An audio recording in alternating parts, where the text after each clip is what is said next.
মোটামুটিভাবে আমরা আমাদের যা লিস্ট প্রোভাইড করা হয়েছিল আমরা প্রায় মোটামুটিভাবে 72 থেকে 78% আমরা কেউ 80% পর্যন্ত আমরা ম্যাপিং করতে পেরেছি। মানে এই লোকগুলোর সবার কমপ্লিট হয়ে গেছে। এখন শুধু আমাদের ডেটাটা ডাইরেক্ট নেওয়া, এইটা আমরা অটোমেটিক অ্যাপসের মাধ্যমে করে দিয়েছি।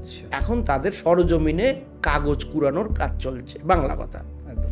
এবার হচ্ছে যে আমরা যে 20% করতে পারলাম না বা 30% করতে পারলাম না, তারা কারা?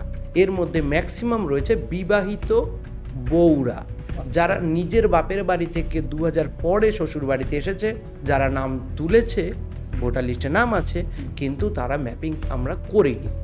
যদি কেন করিনি বলি, কারণ হচ্ছে যার ম্যাপিংটা আমি করব, এ যে বাপের বাড়িতে নাম তুলে আসেনি বা তার বাপের বাড়িতেও নাম আছে বা আমার এখানেও নাম আছে, এটা কিন্তু আমি কনফার্মেশন করতে পারছি না।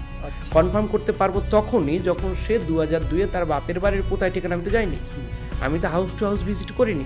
তাহলে এখন হাউস টু হাউস ভিজিট করলে ওই যে 20% যেগুলো বাকি রয়েছে, ওই যে বাপের বাড়ির কাগজ আমরা চাইছি, অর্থাৎ আমরা তাকে লিঙ্ক করাতে চাইছি তার বাবা মায়ের সঙ্গে।